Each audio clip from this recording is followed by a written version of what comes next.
Wilujeng siang bersama Raden Asep Kusuma Dinata.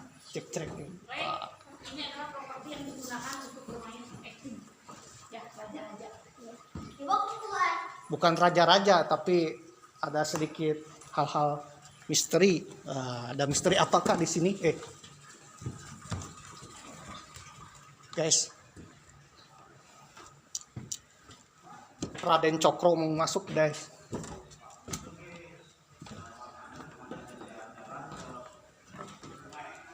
Wah, ada. Ini adalah keluarga. Wah, pisang, guys. Rey.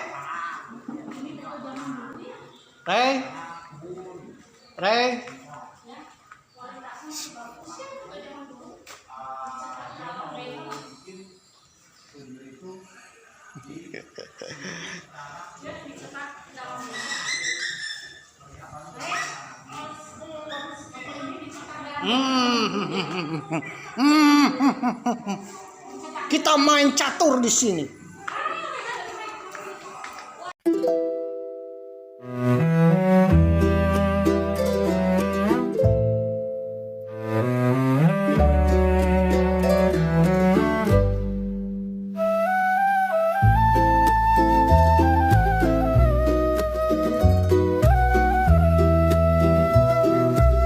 Engkau bagaikan sinar pagi, terbit di langit yang mendung kelabu. Walau terselubung awan gelap di hati, cahaya kasih tetap bersinar. Cinta tak hanya kata manis, cinta hidup dalam nurani. Meski berbeda pandangan manusia, kita tetap setia menjaga rasa. Ku inginkan engkau percaya, walau banyak yang mencela, namun indahnya cinta kita yang rasa. Suatu hari nanti semua akan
Ya, Beda tiba-tiba kereta. Jogja.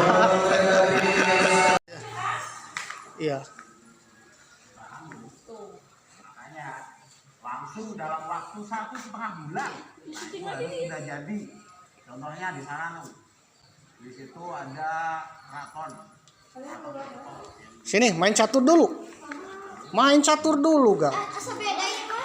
Catur. Asa dicetak. Awas ya, kami pergi orang tuh shopping. 1 2 3. 1 2 3.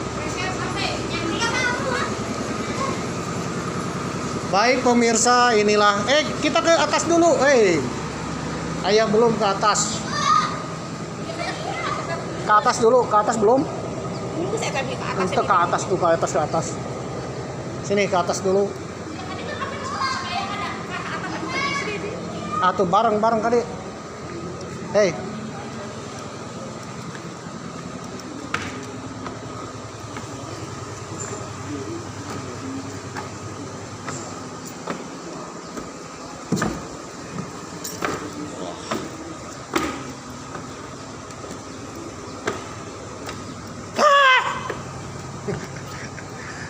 Waduh.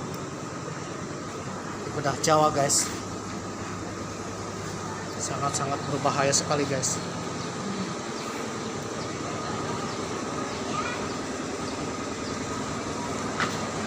Ray, ntar dulu, Ray.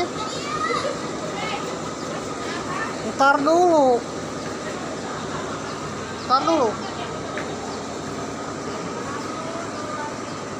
Waduh. Ntar dulu, guys.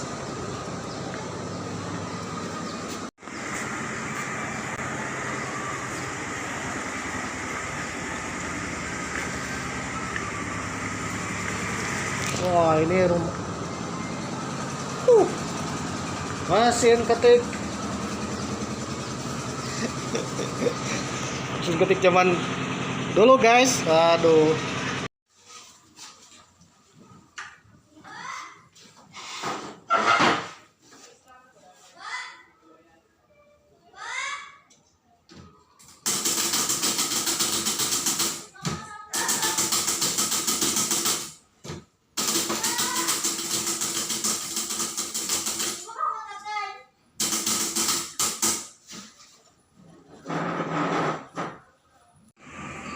Jadi inilah syuting filmnya ya. Film kedokteran zaman dulu. Waduh, raja dokternya. Dan kita turun kembali. Oke. Para pelajaran semua dilakoni. Hati-hati.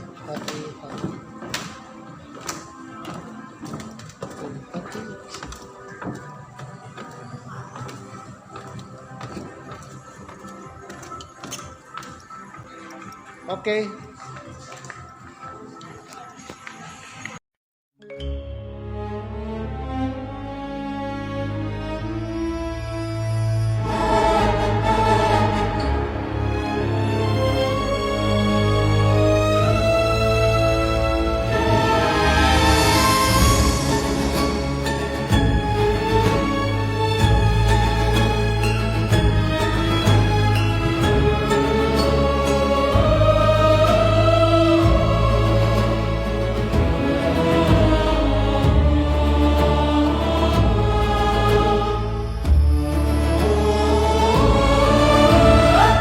Kaca benggala, cermin ambisi nafsu keduniawian. Gejolak berawalkan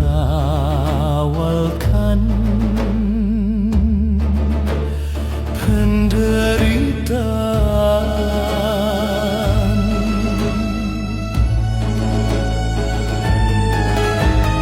Kaca benggala, cermin impian yang hilang dan hinaan.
Bismillahirrahmanirrahim. Assalamualaikum warahmatullahi wabarakatuh. Om Swastiastu, Namo Buddhaya, salam kebajikan.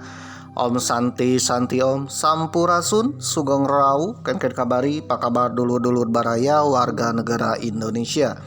Tetap semangat, mudah-mudahan kita semua dapat keberkahan, sehat-sehat selalu, dan mudah-mudahan dilancarkan rezeki.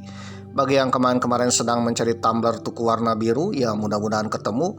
Bagi yang kemarin-kemarin sedang mencari jodoh, mudah-mudahan dapat jodoh, satu hati, satu jiwa, satu chemistry, dan mudah-mudahan saja ternyata jodoh kita adalah seorang elit global. Waduh.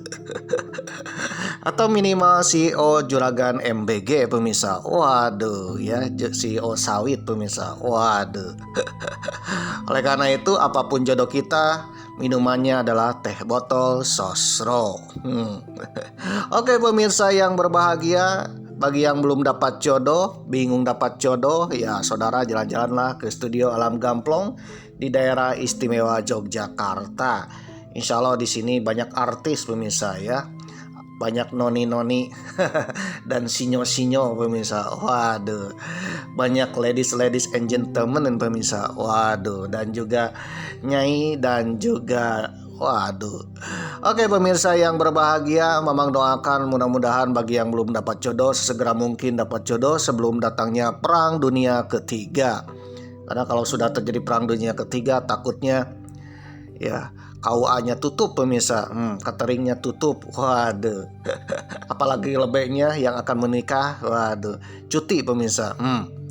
Oleh karena itu ya, mudah-mudahan saja dapat jodoh. Amin. Oke pemirsa yang berbahagia, marilah kita berdoa kepada Tuhan Yang Maha Esa. Mudah-mudahan apapun keinginan kita dikabulkan oleh Tuhan Yang Maha Esa. Amin. Halo guys, apa kabar guys? Ubur-ubur ikan lili guys. Selamat pagi menjelang siang di episode ke-26 edisi perjalanan Jogja Slawe, Jogja 25 tahun 2025, ketika tayangnya pas Piala Dunia 2026. Pas finalnya Piala 2026 pemirsa. Waduh, pipa Argentina. Amin. Oke pemirsa yang berbahagia ya, edisi perjalanan ini tayangnya pas ketika Eropa sedang dibakar pemirsa ya, seperti abu neraka. Waduh, gelombang panas yang menghantam Eropa pemirsa. Yang tadinya dingin tak punya AC, sekarang kebakaran pemirsa. Waduh. Sebaliknya kalau di Indonesia ya, ketika memang sedang mengedit episode ke-26 ini ya, sedang dingin-dinginnya pemirsa, apalagi di atas gunung. Mungkin saudara akan bertanya, di gunung mana Mang?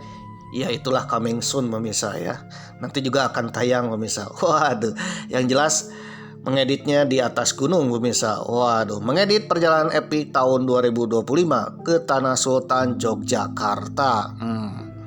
Oke pemirsa yang berbahagia, episode ke-26 ini memang sudah ada di studio Alam Gamplong, Kapanewon Moyudan, Kabupaten Sleman, Provinsi Daerah Istimewa Yogyakarta. Ya, di studio Hanung Bramantio, di filmnya Ainun Habibie 3 pemirsa. Waduh, Mbak Ainun yang sedang study tour, yang sedang kuliah pemirsa di kedokteran. Waduh, dan inilah ya setting filmnya pemirsa. Oke pemirsa yang berbahagia, itu artinya memang sudah 300 km dari kota Tasikmalaya ke arah studio Alam Gamplong ini. Kota Tasikmalaya di Provinsi Haji Udin, di Provinsi Jawa Barat. Kebetulan Provinsi Jawa Barat sedang dipimpin oleh Gubernur, sedang dipimpin oleh Haji Udin, Kang Deddy Mulyadi alias Bapak Aik. Ya insya Allah Haji Udin, Kang Deddy Mulyadi akan menjadi pemimpin Nusantara, amin. Baik pemirsa yang berbahagia, episode ke-26 ini tayang. Tanah Sultan Yogyakarta sedang dipimpin oleh Sri Sultan Hamengkubuwono ke-10. Memang berdoa kepada Tuhan Yang Maha Esa, mudah-mudahan beliau sehat-sehat selalu dan berumur panjang. Amin. Oke guys, insya Allah dengan kepemimpinan Sang Presiden Macan Asia ketika video ini tayang episode ke-26, negeri kita sedang dipimpin oleh Sang Presiden Macan Asia, yang insya Allah akan membawa negeri kita menjadi negeri yang damai, sejahtera, tentram, adil, makmur, dan terbebas dari hama-hama, serta bisa mendamaikan dunia. Karena ketika video ini tayang, ya, dunia kurang baik-baik saja pemirsa. Waduh, Selat Hormuz masih terjepit pemirsa. Waduh, Paman Gober pusing 7 keliling pemirsa. Biasanya kan kalau terjepit itu kan yang mengenakan pemirsa ya. Tapi kalau yang ini jepitannya kurang mengenakan pemirsa ya, engap pemirsa. Sesak napas pemirsa. Waduh, sesak napas perekonomian dunia. Oleh karena itu, mudah-mudahan saja tidak terjadi perang besar, apalagi perang dunia ketiga. Kalau terjadi perang dunia ketiga, jangan dirindukan pemirsa. Takutnya nanti setelah lulus perang dunia ketiga, berakhirnya perang dunia ketiga, saudara selamat, dunia kembali ke zaman batu pemirsa. Tidak ada internet, tidak ada HP, waduh, tidak ada listrik, waduh, masak pun dengan api unggun pemirsa, dan berburu meramu. Mirip-mirip Pithecanthropus erectus. Oke pemirsa yang berbahagia, marilah kita berdoa mudah-mudahan dunia kembali damai, dan insya Allah dengan kepemimpinan beliau ya bisa mendamaikan dunia, bisa mensejahterakan bangsa kita dan menjadi bangsa yang makmur dan superpower. Amin. Serta dengan peristiwa yang terjadi di dunia ini, yaitu pertanda bahwa bangsa Palestina akan segera merdeka, terbebas dari hama-hama Israel ya. Mudah-mudahan saja bangsa Palestina kembali merdeka, kembali tentram, kembali damai sebelum berdirinya Israel. Memang sebagai bangsa Indonesia berdoa kepada Tuhan Yang Maha Esa, mudah-mudahan bangsa Palestina kembali merdeka. Free Palestine, merdeka Palestina. Amin. Oke pemirsa yang berbahagia, episode ke-26 memang sedang berada di studio Alam Gamplong, tepatnya studio film Hanung Bramantio berjudul Ainun Habibie pemirsa. Di sini ada lab biologi pemirsa. Waduh, ada mayat juga pemirsa. Waduh. Ternyata lab biologi, lab mayat ini adalah studionya film pemirsa. Di sini ada mayat bohongan. Dan juga praktek biologinya. Waduh, seolah-olah ini mayat akan dihidupkan kembali pemirsa. Oke pemirsa yang berbahagia, setelah keliling-keliling masuk area studio ini ya, ternyata studio di bangunan ini ada beberapa scene film pemirsa. Yang pertama adalah scene film Bumi Manusia dengan tulisan Forbidden, Forholden and Inlander ya, dimana ada istilah dilarang masuk anjing dan pribumi. Waduh ya, memang sudah bahas ya bahwa pribumi dan anjing dilarang masuk pada masa kolonial Belanda pemirsa. Ditambah lagi ya, di sini ada mesin ketik mirip-mirip kisahnya Bapak Ki Hajar Dewantara pemirsa ya, dengan judulnya As Ek en Inlander Was. Waduh, seandainya Mamang jadi orang Belanda, waduh, kira-kira mau ngapain? Saudara penasaran? Tonton episode ke-25 kemarin pemirsa. Nah, di depan mesin ketik ada scene lagi. Ternyata ini adalah scene tentang lab kedokteran pada masa Hindia Belanda pemirsa. Waduh, lebih tepatnya ini syuting film Hos Cokro Aminoto dan juga tentang film Ainun Habibie 3 pemirsa. Di sini ada setnya mayat pemirsa. Waduh, dengan laboratorium di mana seolah-olah film ini menggambarkan tentang prakteknya mahasiswa pada zaman dahulu pemirsa. Waduh, pada zaman era-era ya tahun 50, tahun 60 atau zaman kolonial pemirsa.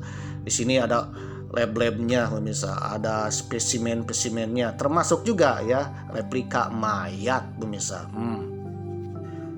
Kalau seandainya Mamang menjadi sutradara, Mamang akan membuat film ya kebangkitan mayat pemirsa. Waduh. Ya, mayat dibangkitkan, orang mati dibangkitkan pemirsa. Ya, mirip-mirip film sains zaman dulu pemirsa. Waduh. Ya, mirip-mirip sains fiksi ilmiah pemirsa. Terutama judulnya bernama Frankenstein pemirsa. Waduh, mungkin saudara tak asing dengan judulnya Frankenstein. Frankenstein adalah salah satu novel abad ke-18, di mana novel itu berisikan sains ilmiah pertama pemirsa, di mana seorang ilmuwan bisa menciptakan makhluk hidup dari sisa-sisa mayat. Waduh, menciptakan manusia humanoid dari sisa-sisa mayat yang telah membusuk. Waduh, mirip-mirip MacGyver pemirsa. Waduh. Di mana salah seorang dokter yang terkenalnya adalah Victor Frankenstein pemirsa. Victor Frankenstein ini mirip MacGyver zaman dulu. Ya, bedanya kalau MacGyver di film MacGyver tahun 80 itu menciptakan alat dari barang-barang bekas pemirsa, seperti senjata, kendaraan dari bekas-bekas rongsokan pemirsa. Nah, kalau Dr. Frankenstein ya diceritakan ya menciptakan seorang makhluk humanoid atau mungkin monster, waduh, ataupun makhluk jadi-jadian ya dari bekas mayat. Waduh, makhluk hidup yang telah mati sebelumnya. Waduh, di mana jenazah-jenazah yang sudah meninggal apabila ada organ tubuhnya yang masih utuh oleh Dr. Victor Frankenstein ini dirakit ulang pemirsa. Waduh, tangannya ada yang berasal dari bekas perang dunia kedua. Waduh, kakinya ada yang bekas kecelakaan, ya kepalanya bekas mantan, tubuhnya bekas orang gantung diri. Waduh, dan juga berbagai macam jenazah, dimana kalau ada organ-organ yang baiknya ya dirakit ulang pemirsa, dan akhirnya menciptakan sesosok spesies baru ya, spesies AI, spesies buatan pemirsa. Waduh, dan itu hidup pemirsa. Gimana kisah Dr. Frankenstein? Nah, mungkin saudara pernah mendengarnya. Waduh. Nah, Mamang pun ya terpikir ya, Dr. Frankenstein meskipun fiksi ilmiah itu menceritakan bahwa sebuah makhluk hidup yang telah meninggal itu bisa dirakit ulang menjadi makhluk hidup baru. Waduh. Ternyata itu kisahnya terinspirasi dari kisah nyata loh. Dan bahkan kisah nyatanya berasal dari Indonesia pemirsa. Waduh. Kira-kira gimana tuh ceritanya? Dan bahkan dalam tradisi-tradisi budaya Indonesia, budaya Nusantara, ada sebuah ilmu ya untuk membangkitkan mayat pemirsa, menghidupkan orang mati. Waduh. Nah, jadilah yang hal menarik di episode 26 ini pemirsa. Apa yang menariknya? Kita akan membahas, bisakah orang mati dihidupkan kembali seperti Nabi Isa alaihi salam atau Yesus Kristus ya, membangkitkan jenazah menjadi orang hidup kembali pemirsa. Waduh. Entah itu melalui mujizat, entah itu melalui ilmu gaib, ilmu sihir, atau mungkin secara sains pemirsa, seperti novelnya Dr. Frankenstein. Oke pemirsa yang berbahagia, Saudara penasaran dengan cerita Mamang yang berbelit-belit atau tidak penasaran? Yang penasaran boleh tonton sampai tamat. Yang tidak penasaran jangan nonton sampai tamat. Karena kuota internet saudara tak tercover dana antara, tak tercover dana BOS, tak tercover dana LPDP ya. Apalagi minta ke Mamang. Mamang aja kan belum jadi CEO ya, sawit pemirsa. Mamang aja kan belum jadi presiden ya. Waduh. Oleh karena itu jangan minta ke Mamang ya. Mamang aja mencari wifi gratis nih untuk mengupload episode ke-26 ini. Ya bagi saudara yang suka tonton, tak suka jangan nonton. Simpel dengan Mamang. Mamang akan berdoa kepada Tuhan Yang Maha Esa bagi saudara yang menonton sampai tamat. Mudah-mudahan saja saudara diberi umur panjang, ya lancarkan rezeki. Dan siapa tahu salah satu keturunan saudara ada yang menjadi miliarder dan juga pemimpin di Nusantara ini. Mamang hanya berdoa, mudah-mudahan doa Mamang dikabulkan oleh Tuhan Yang Maha Esa. Amin. Oke pemirsa yang berbahagia, Mamang pun berbicara sesuai dengan sumber dan informasi yang Mamang dapatkan. Apabila saudara punya pendapat, kita sharing-sharing di kolom komentar. Mudah-mudahan dengan sharing-sharing tersebut ya menambah ilmu dan wawasan. Waduh. Namun mohon maaf aja apabila ada komentar yang agak lain, yang bikin keonaran, yang menggonggong seperti abu randa, waduh, atau juga berbau-bau Mossad. Mamang sebagai admin otoriter akan skip. Karena channel Mamang ini channel yang penuh perdamaian, bukan bikin keonaran.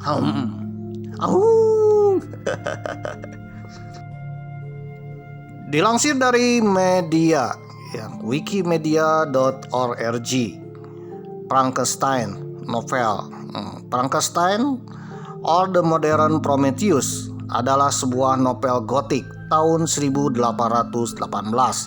yang ditulis oleh penulis Inggris Mary Shelley. Frankenstein menceritakan kisah tentang Victor Frankenstein, yaitu seorang dokter, seorang ilmuwan muda MacGyver yang dalam ceritanya menciptakan makhluk cerdas dari berbagai bagian tubuh jenazah manusia yang sudah meninggal. Potongan-potongan jenazah yang masih utuh ya dirakit ulang hingga menciptakan sebuah manusia. Waduh, makhluk manusia humanoid. Dan ternyata makhluk itu hidup pemirsa. Waduh, bangkit kembali pemirsa. Waduh. Namun sayangnya makhluk itu hidup seolah-olah terlahir kembali. Ya makhluk hidup itu hidup dimana bagian tubuhnya adalah hasil rakitan-rakitan pemirsa. Waduh. Nah cerita Dr. Victor Frankenstein ini ditulis oleh Shelley mulai menulis cerita itu ketika dia berusia 18 tahun dan tinggal di Bath.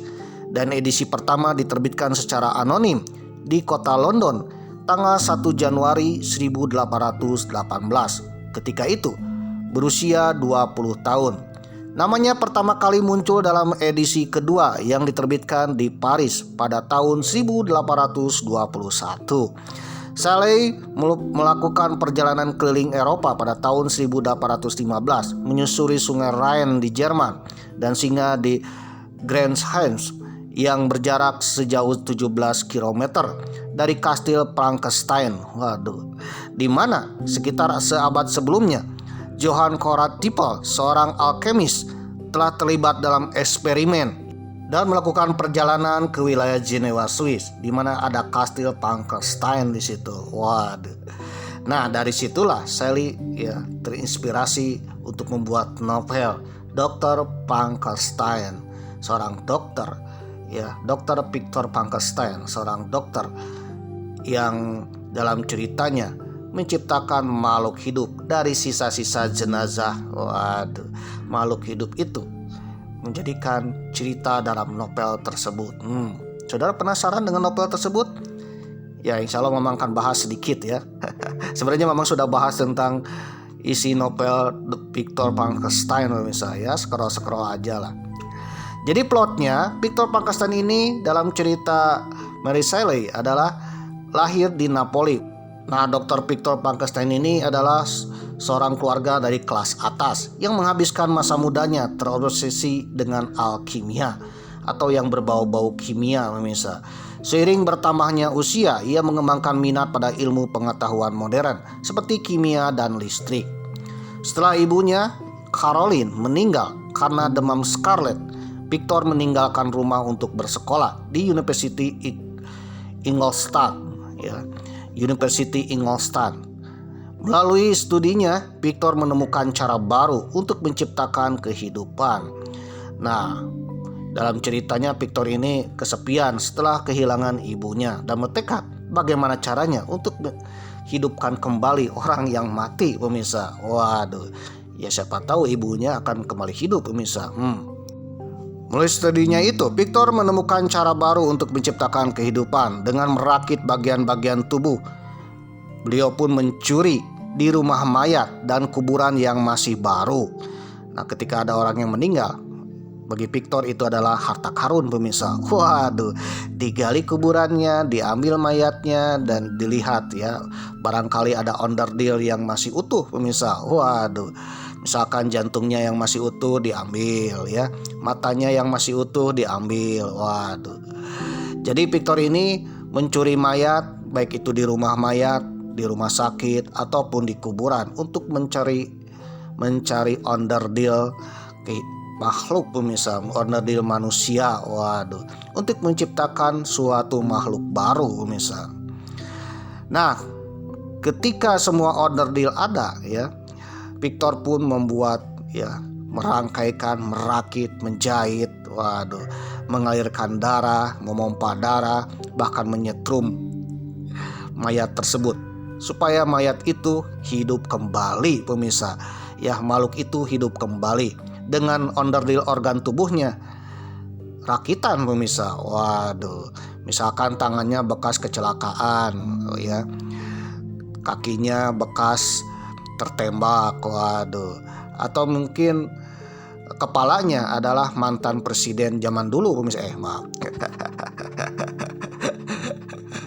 Siapa tahu hatinya adalah ya seseorang yang disukai Victor, meninggal, ya diambil hatinya ya, kebetulan hatinya bagus pemirsa. Ketika si makhluk itu terbangun ya, Victor pun merasa kaget dan jijik, bahkan ketakutan. Waduh, Victor ini menciptakan makhluk itu. Ketika makhluk itu dibuat, disetrum dan sebagainya, tiba-tiba terbangun ya, terperanjat ya, Victor pun merasa kaget ya, seolah-olah kita datang melayat orang yang meninggal pemirsa. Tiba-tiba orang yang meninggal itu bangkit pemirsa. Waduh, semuanya bubar. Waduh, termasuk memang juga lari pemirsa. Begitu juga Victor ya, dimana mayat yang tadinya mati ya disetrum, di aliran darah dan dipompa jantungnya, dijahit organ tubuhnya, tiba-tiba terbangun pemirsa.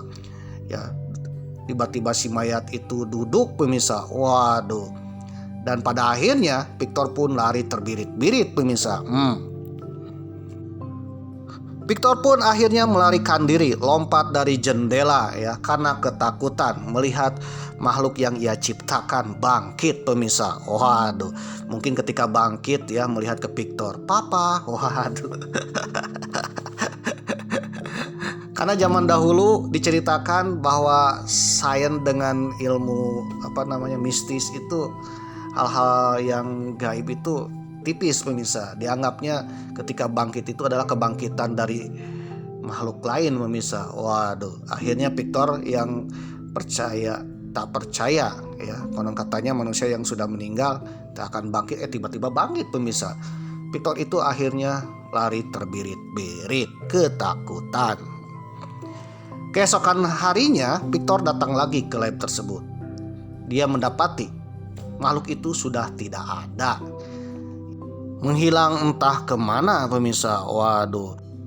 Dikisahkan juga tentang makhluk itu. Makhluk itu ketika ia sadar melihat Victornya pergi, makhluk itu pun akhirnya melarikan diri juga pemirsa. Ya, niatnya ingin mengejar papihnya yang menciptakannya pemirsa. Waduh. Makhluk itu mengembara ke berbagai tempat pemirsa, mengembara ke berbagai dunia. Nah, ketika ia terbangun ya, makhluk itu seolah-olah seperti otak kosong pemirsa, tidak tahu apa-apa, tidak bisa berbicara. Waduh, tak tahu, seperti bayi yang terlahir ke dunia pemirsa. Oleh karena itu ketika makhluk itu lari dan menembus hutan, ya, maka makhluk itu pun belajar dari lingkungan, dari alam, dari manusia sekitar, pemirsa. Waduh, makhluk yang baru sadar itu melarikan diri, lalu menemukan api dan belajar menghindari manusia.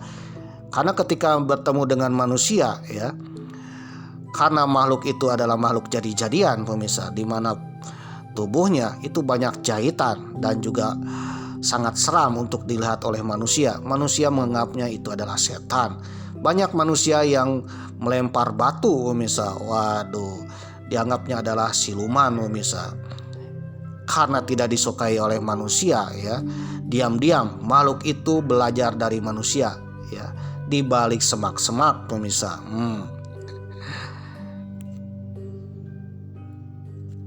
Dalam pelariannya itu, ya, makhluk itu belajar dari alam, belajar dari sekitarnya, termasuk dari manusia. Ketika manusia membuat api, ada sekelompok manusia sedang membuat api, ya, api unggun di tengah hutan. Nah, makhluk itu pun mengintip dari balik semak-semak, melihat cara membuat api unggun. Karena otak yang dipilih adalah otak pintar, kemungkinan bekas profesor zaman dulu yang meninggal dan dicuri oleh Victor Frankenstein, dan otak itu disematkan ke makhluk itu. Akhirnya makhluk itu pun cepat beradaptasi dan pintar, pemirsa. Waduh, saking pintarnya, ya, sekali dia melihat, membaca, waduh, mengamati, bahkan mengamati, ya, mendengarkan bahasa-bahasa manusia. Akhirnya makhluk itu pun, ya, pandai berbicara, pandai juga mengikuti, meniru, bahkan bisa membuat sesuatu yang sesuai dengan manusia buat. Salah satunya membuat api unggun, pemirsa. Suatu waktu makhluk itu menemukan sebuah gubuk yang menempel pada sebuah rumah kecil yang memungkinkannya mengamati sebuah keluarga tanpa terlihat. Saat keluarga itu mengajarkan bahasa kepada keluarganya, ya, sang makhluk itu pun, ya, belajar bahasa tersebut. Makhluk itu juga belajar berbicara dan menulis. Dia juga menemukan koleksi buku, ya, termasuk Paradise Lost, dan belajar membacanya. Nah, kebetulan si makhluk itu pun menggunakan pakaian dari Victor Frankenstein, pemirsa. Dari balik sakunya itu ada beberapa kertas. Waduh, kertas tulisan-tulisan dari Victor Frankenstein, seorang pencipta dirinya, pemirsa. Nah, karena makhluk itu sudah bisa membacanya, ya, makhluk itu pun membaca beberapa kertas yang ada di dalam pakaiannya. Ya, ternyata kertas itu berasal dari Universitas Ingolstadt. Melalui hal tersebut, akhirnya ia mengetahui kebenaran tentang asal-usul dan identitas penciptanya. Dia akhirnya mengungkapkan jati dirinya, ya, bahwa dirinya adalah diciptakan, pemirsa. Waduh. Suatu ketika makhluk itu pun menemukan sebuah keluarga kecil, di mana keluarga itu terdiri dari kakek-kakek yang buta, pemirsa. Waduh, dengan sejumlah anggota keluarganya. Ketika anggota keluarganya pergi, ya, makhluk itu datang ke kakek buta itu. Karena kakek itu buta, jadi dia tidak melihat wajah si makhluk itu. Dan kebetulan makhluk itu sudah bisa pandai bicara, pemirsa, dan menjadi akrab dengan kakek buta tersebut. Dari keakraban itulah makhluk itu pun belajar, ya, bagaimana cara hidup manusia melalui kakek buta itu. Waduh, diantaranya cara memasak, memakan, ya, minum, waduh, dan juga ngobrol ilmu pengetahuan dan sebagainya, pemirsa. Dari keakraban itu, dia akhirnya mengungkapkan jati dirinya kepada kakek keluarga buta tersebut saat si kakek sedang sendiri. Dan si kakek tersebut memperlakukannya dengan baik. Untung si kakeknya buta, pemirsa. Kalau tidak buta, waduh, ya, ini makhluk lebih seram, pemirsa, ya. Dianggapnya adalah zombie yang sedang berjalan, pemirsa. Waduh, di mana mata, kepala, ya, dan organ-organ lainnya itu dirakit pemirsa, dijahit pemirsa dengan jahitannya yang kurang baik pemirsa, seolah-olah jahitannya asal-asalan sehingga terlihatlah lebih seram pemirsa. Waduh. Dengan kakek buta itu, kakek menganggap bahwa makhluk yang datang dan mengajak ngobrolnya adalah seorang mahasiswa dari Ingolstadt pemirsa. Waduh. Dianggapnya mahasiswa pemirsa. Sedang KKN pemirsa. Padahal itu adalah makhluk jadi-jadian ya, makhluk rakitan pemirsa. Namun naas ya. Waduh, ada naasnya juga nih. Namun sangat naas juga nih. Waduh. Ketika anggota keluarga lainnya tiba-tiba kembali dan melihat, mempergoki bahwa ada makhluk lain yang sangat seram sedang ngobrol dengan ayahnya atau dengan kakeknya. Nah, karena melihat penampilan si makhluk itu sangat mengerikan ya, anggota keluarga itu memanggil tetangga-tetangganya dan untuk mengusir makhluk tersebut. Makhluk itu diusir dengan secara brutal pemirsa. Ada yang dilempar batu, waduh, diancam dengan senjata tajam, bahkan ada yang membawa senapan pemirsa. Akhirnya makhluk itu pun pergi meninggalkan gubuk si kakek tersebut. Waduh, lari bersembunyi. Namun naasnya ketika malam hari ya, makhluk itu merasa marah pemirsa dan mengambil api dan melemparkan api ke rumah si kakek tersebut. Untungnya si kakek dan keluarga si kakek ya selamat dari kobaran api tersebut.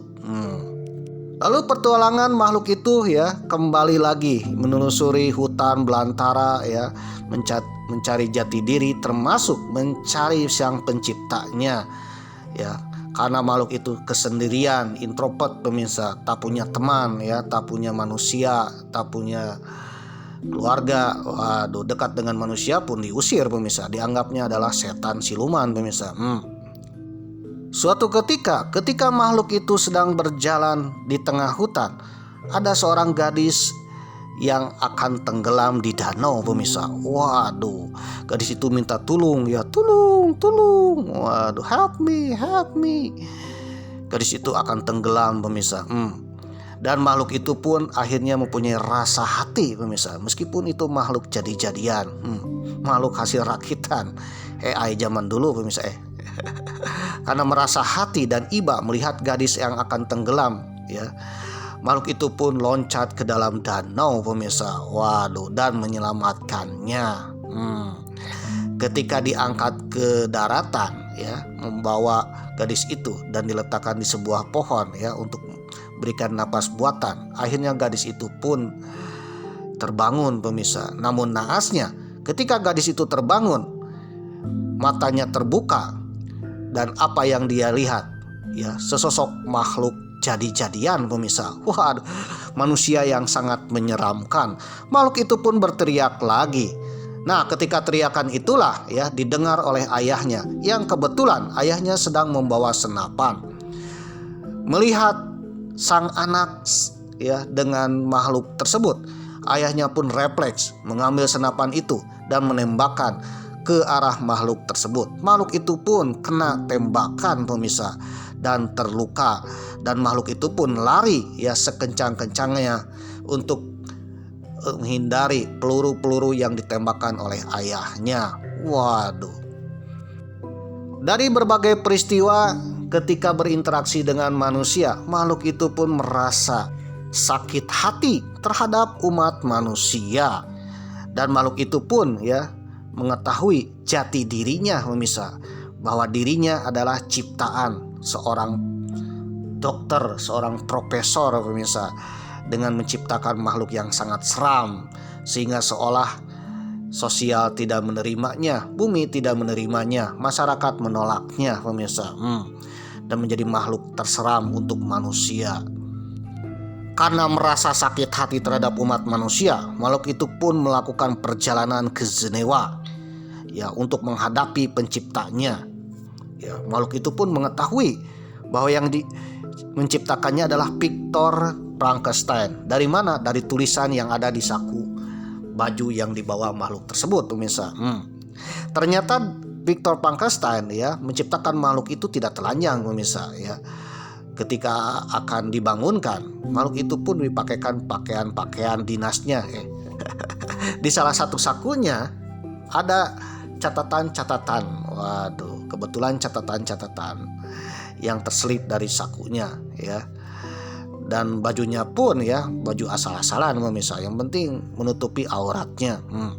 Oleh karena itu ketika makhluk itu terbangun, ada catatan-catatan Victor Frankenstein yang tertinggal di saku-saku makhluk pakaian tersebut. Dan kebetulan ya, makhluk itu tahu di mana posisi Victor. Ketika ngobrol dengan seorang kakek buta tentang Ingolstadt, kakek buta itu menunjukkan arah Universitas Ingolstadt itu ada di Jenewa, Swiss pemirsa. Akhirnya makhluk itu pun ya akan mendatangi Victor Frankenstein di Jenewa, Swiss. Setibanya di sana, ia bertemu dengan adik laki-laki Victor, ya, William. Menyadari bahwa William berasal dari keluarga yang sama, makhluk itu membunuhnya juga, saking kesalnya kepada Victor. Lalu menjebak pelayan keluarga tersebut yang bernama Justin, ya, di mana William itu ada liontinnya pemirsa. Nah, gantung liontin itu diambil ya oleh makhluk tersebut dan disematkan ke baju Justin. Nah, akhirnya Justin pun diadili dan dieksekusi karena dituduh membunuh membunuh William pemirsa. Atas kematian William Frankenstein atau adik dari Victor Frankenstein yang kebetulan berada jauh dari Jenewa, Swiss, akhirnya datang ke Jenewa pemirsa. Waduh, dia datang ke Jenewa ya untuk memastikan kematian adiknya. Victor pun merasa bahwa adiknya itu bukan dibunuh oleh pelayannya, tetapi dibunuh oleh makhluk ciptaannya. Karena Victor tak mau mengungkapkan kepada pengadilan ya bahwa yang membunuhnya adalah makhluk ciptaan. Karena kalau mengungkapkan pengadilan nanti gempar seluruh Eropa pemirsa. Waduh. Akhirnya merelakan juga pelayannya yang tertuduh untuk membunuhnya. Akhirnya pelayannya pun ya dieksekusi mati pemirsa, dihukum gantung. Setelah kematian adiknya dan dieksekusinya pelayan bernama Justin atas membunuh adiknya itu, Victor pun kembali ke universitas. Nah, karena cuaca buruk, mau tidak mau sang Victor ini harus melewati jalan pegunungan pemirsa, gunung yang ada di pegunungan Alpen, Swiss. Salah satunya adalah The Mer de Glace, atau Mont Blanc pemirsa, Mont Blanc, Swiss pemirsa. Nah, ketika berada di puncak gunung tersebut yang kebetulan sedang badai salju, tiba-tiba Victor Frankenstein bertemu dengan makhluk ciptaannya, dan kebetulan makhluk ciptaannya itu sudah pintar pemirsa. Waduh, ya, ternyata makhluk ciptanya itu sudah AI-nya itu sudah pintar pemirsa. Waduh. Si makhluk itu menceritakan banyak hal kepada Victor dalam perjalanan hidupnya. Waduh, bahkan dia pun mengaku membunuh William ya, karena William sangat kaget. Waduh, karena jeritan William itu mengundang banyak orang. Takutnya dibunuh, akhirnya William pun dibunuh oleh si makhluk tersebut dan mengambil liontinnya. Kemudian liontin itu dimasukkan ke saku pelayannya bernama Justin.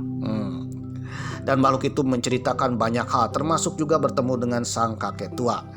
Dari obrolan itu, sang makhluk itu menginginkan pendamping hidup pemirsa. Waduh ya, seintrovert-introvertnya manusia, waduh ya, butuh pendamping hidup pemirsa.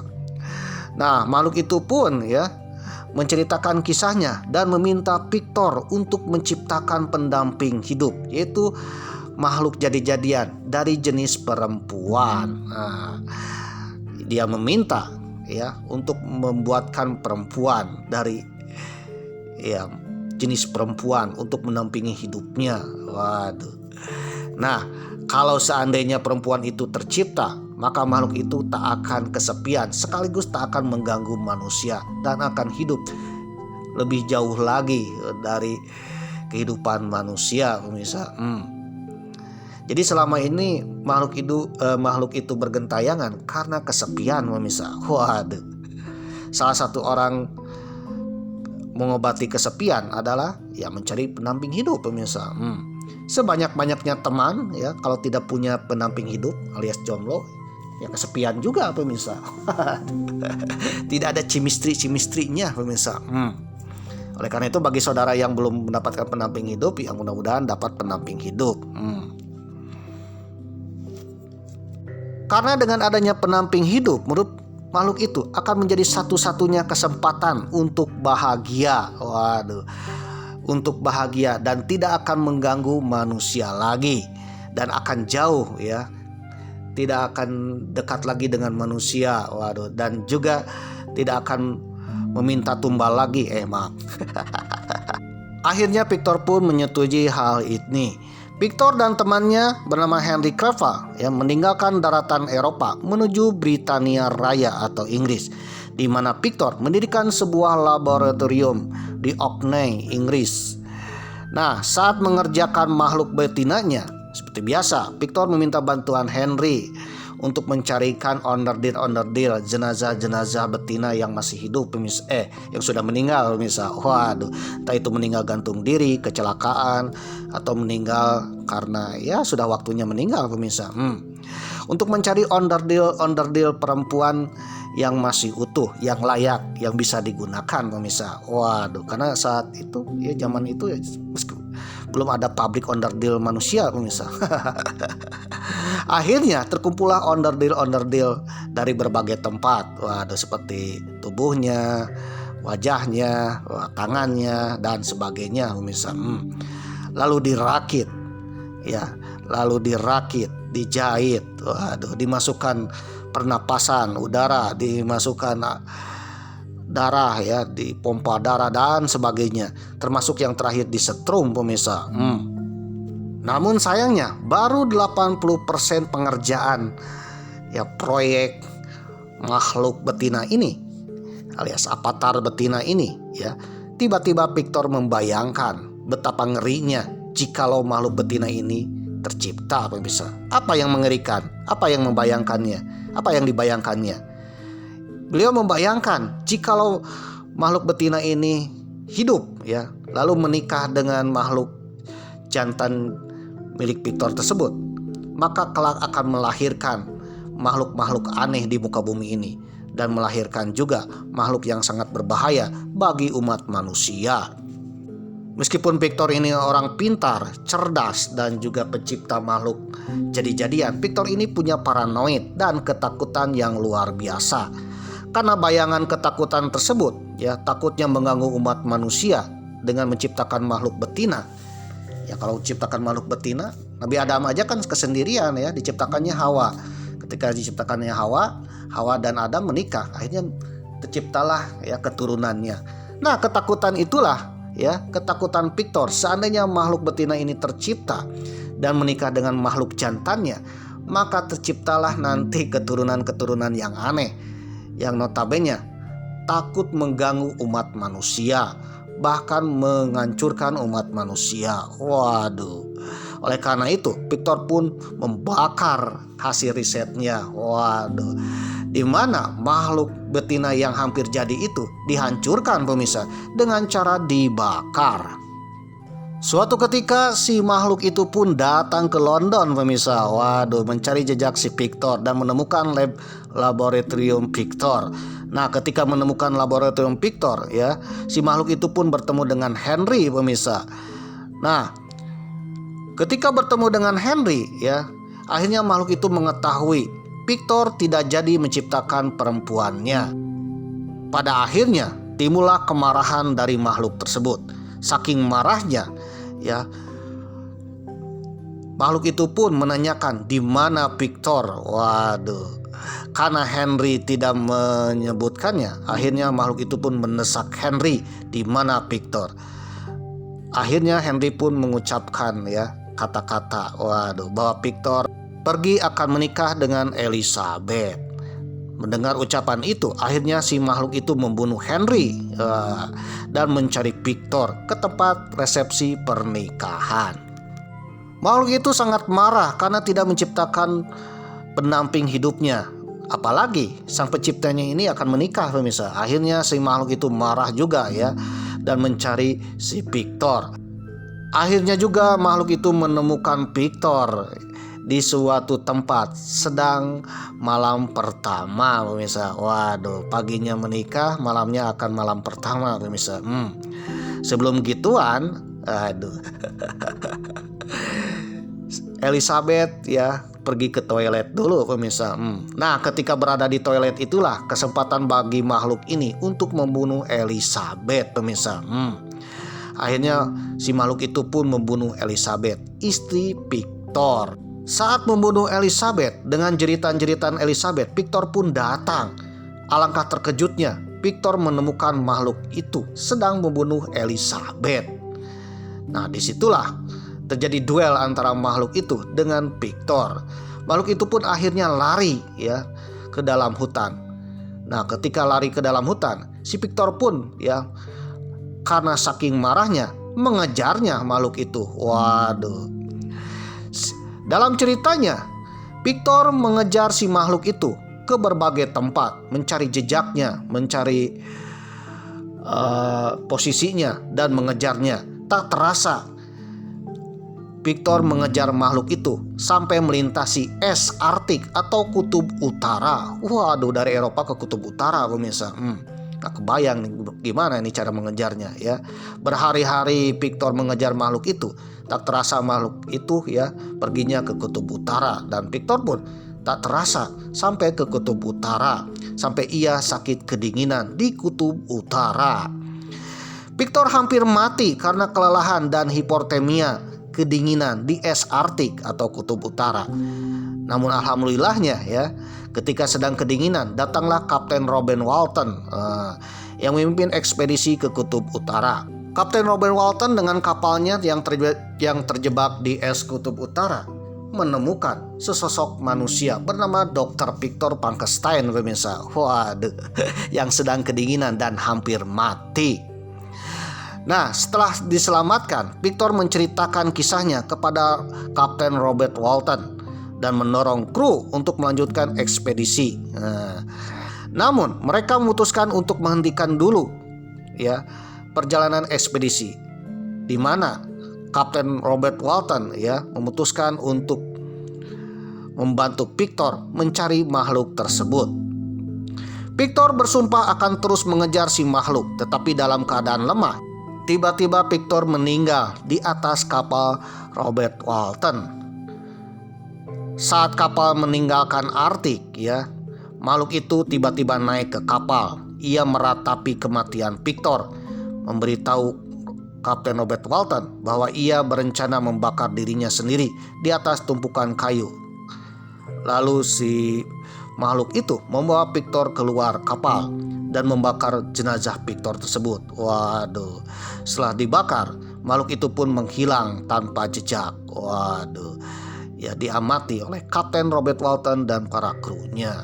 Dilansir dari tirto.id dengan judul Sejarah Victor Frankenstein, pencipta gara-gara Gunung Tambora. Waduh.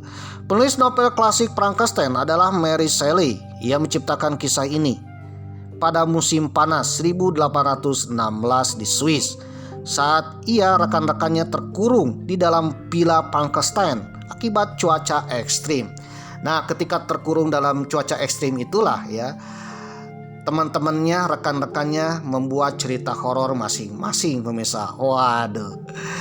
Karena Mary suka dengan medis dan alkimia ya, dengan ilmu-ilmu kedokteran. Maka Mary pun menciptakan kisah horor tentang Frankenstein, pemirsa. Waduh, tentang makhluk yang diciptakan oleh Dr. Frankenstein. Nah, cuaca ekstrim ini melanda Eropa, mengurung Shelley dan teman-temannya untuk membuat sebuah karya tulis tentang horor di dalam Villa Frankenstein tersebut, pemirsa. Waduh. Dan cuaca ekstrim ini berbulan-bulan, pemirsa. Bahkan tahun itu dikenal dengan tahun tanpa musim panas karena ada salah satu gunung di Indonesia yang meletus dahsyat bernama Gunung Tambora, pemirsa. Gara-gara Gunung Tambora itulah ya, abu Gunung Tambora yang sangat dahsyat, ya lebih dahsyat dari Gunung Krakatau. Waduh. Nah, ledakannya itu, abunya itu menutupi sinar matahari. Efeknya bagi Eropa tidak ada musim panas di situ. Waduh. Eropa itu mengalami musim dingin yang sangat panjang dari tahun 1815 sampai 1816, pemirsa. Musim dingin yang sangat panjang. Gara-gara musim dingin yang sangat panjang berdampak ya bagi bangsa Eropa. Salah satu peristiwa besarnya adalah kekalahan Napoleon Bonaparte Prancis akibat musim dinginnya yang sangat dingin ketika menyerang Rusia. Waduh.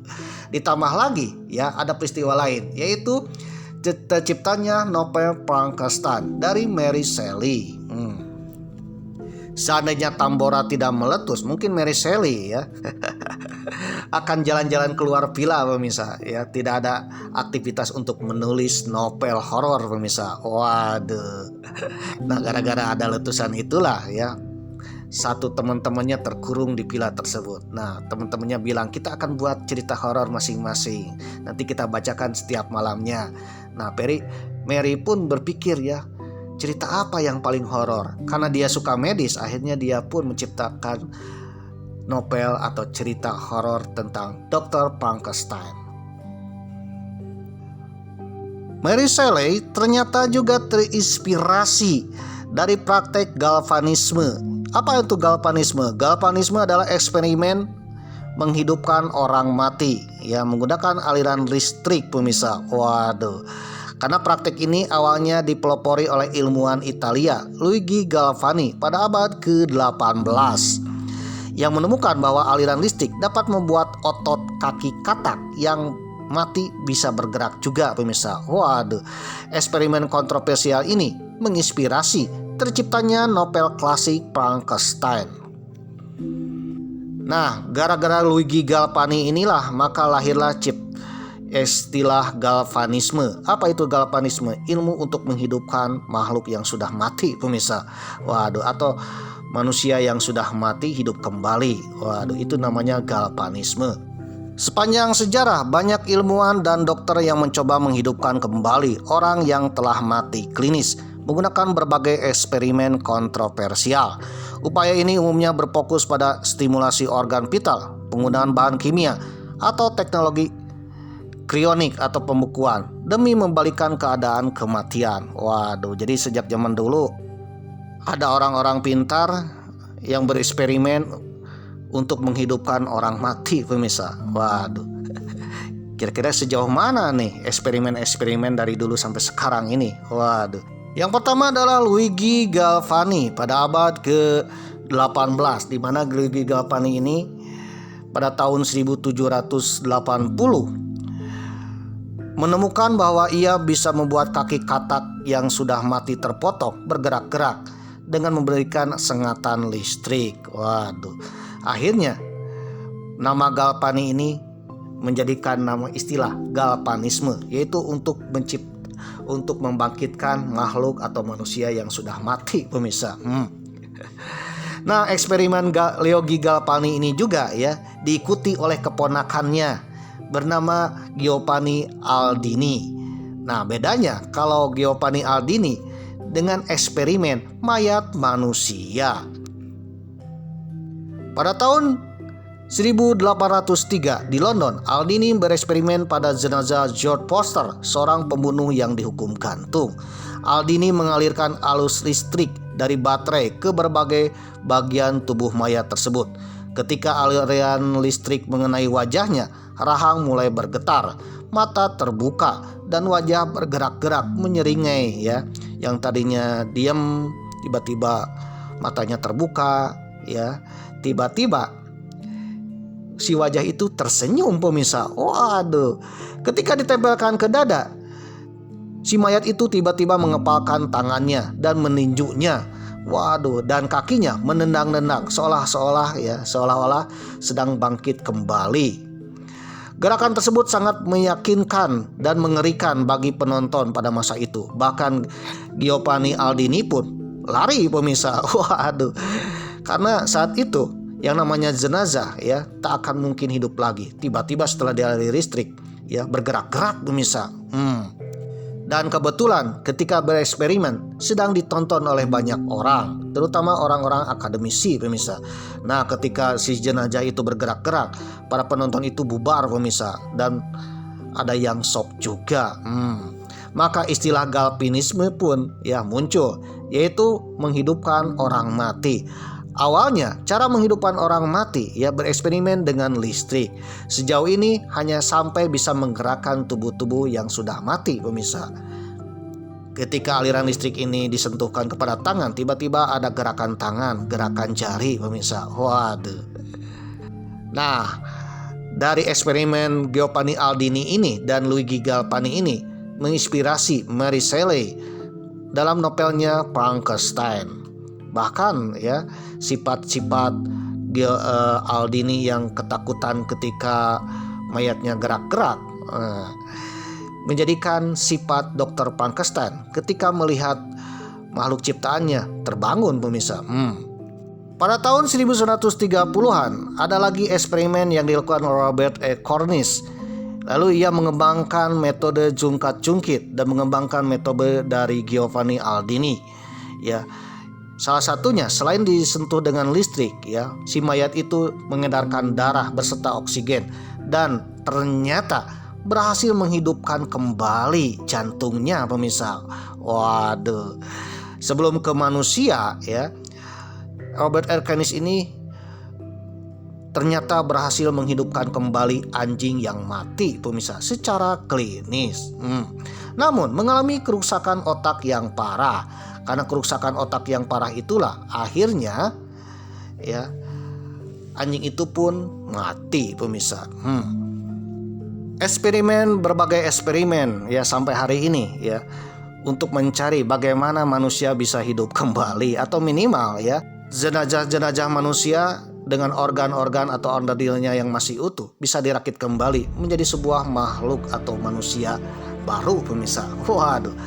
Nah, eksperimen seperti Frankenstein ini ternyata dilakukan juga oleh negara Uni Soviet yang sekarang mungkin Rusia dengan nama autoinjektor pemirsa. Eksperimen paling kontroversial yang dilakukan oleh Brukhanenko yang berpusat pada penemuan mesin autoinjektor yang berfungsi memompa darah oksigen ke jaringan tubuh.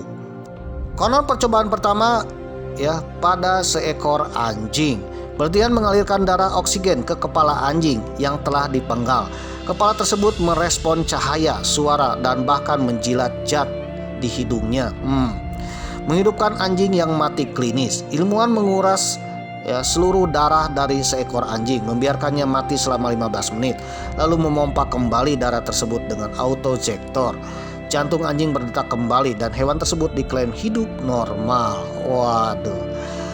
Karena Uni Soviet adalah negara tertutup, ada kemungkinan Uni Soviet ya menciptakan makhluk seperti Frankenstein untuk menciptakan tentara Soviet yang konon bisa bertempur ke garis depan kalau terjadi perang dunia ketiga pemirsa. Waduh. Dan ini terjadi pada masa era-era perang dingin dari tahun 1945 sampai 1990. Rumor yang beredar ada beberapa eksperimen Soviet yang berhasil menciptakan tentara dari sisa-sisa jenazah. Mirip Frankenstein pemirsa. Karena Soviet sangat tertutup dan dokumennya sangat rahasia, jadi itu hanya sebatas rumor saja. Ada kemungkinan rumor itu benar atau ada kemungkinan rumor itu hanyalah rumor ya, hanyalah hoax pemirsa. Waduh. Secara medis, manusia tidak bisa menghidupkan kembali orang yang sudah mengalami kematian biologis. Jikalau manusia itu hidup kembali ya dengan cara Frankenstein, mungkin jiwanya akan tidak sama dengan jiwa makhluk hidup atau manusia sebelumnya pemirsa. Waduh, bisa saja jiwanya menjadi jiwa yang baru atau jangan-jangan menjadi jiwa yang seolah-olah jiwa dari alam lain yang masuk ke dalam raga makhluk tersebut.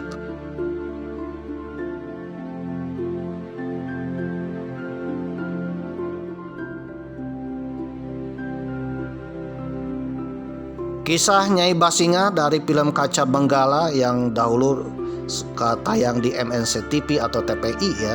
Kisah Nyai Basinga membangkitkan Mondosio. Mondosio ini adalah suaminya Nyai Basinga. Waduh, merupakan bagian dari cerita legenda kisah sandiwara radio yang diadaptasikan lewat serial televisi Kaca Benggala. Nah, Nyai Basinga dalam ceritanya bisa membangkitkan Mondosio, suaminya, dengan cara ilmu hitam, bukan dengan cara medis, tapi ilmu hitam.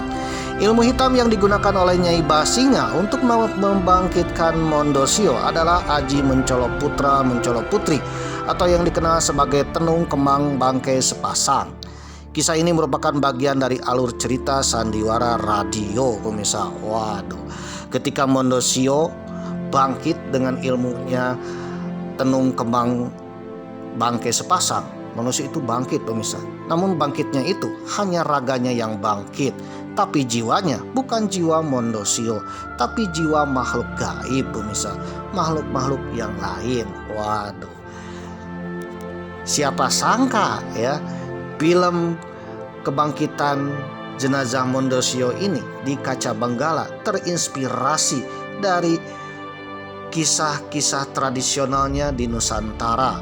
Bahkan di Nusantara ada salah satu kitab tentang cara membangkitkan orang yang mati, pemirsa, dengan cara ilmu gaib.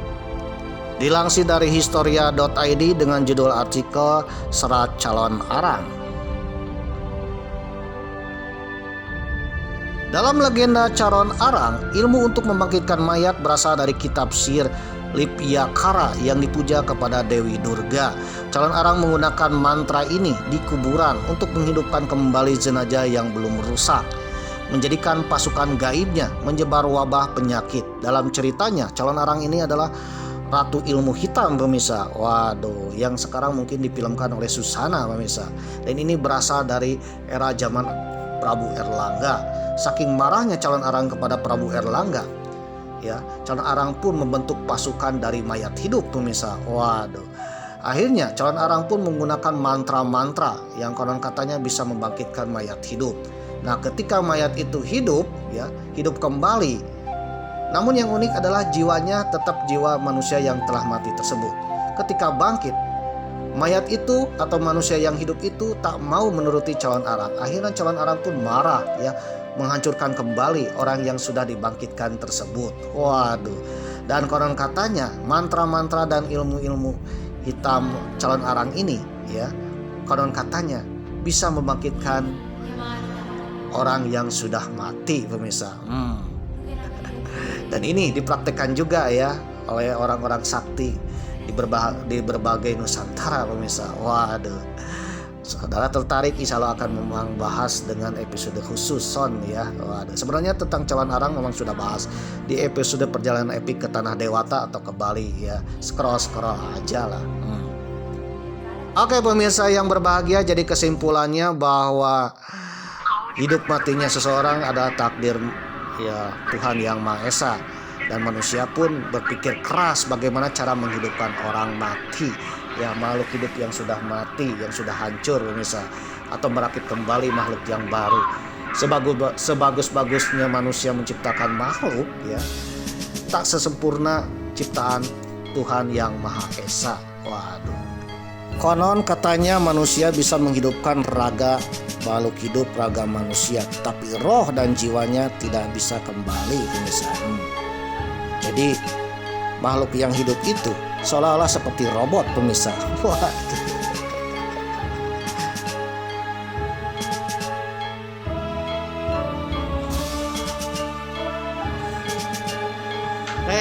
Re sini. Baik pemirsa, jadi inilah salah satu ya. Dan juga Kerry Fortuna. Dan ini sangat-sangat luar biasa sekali. Kalau di kamera memang kan agak lain ya, agak jelek ya. Tapi mudah-mudahan saudara bisa datang ke sini ya, ke studio Gamplong. Ini studio film semua. Miniaturnya Pak Hollywood. Wah, ini John Taylor. Oke pemirsa, kita akan melintasi jembatan. Aduh. Motel Pegas.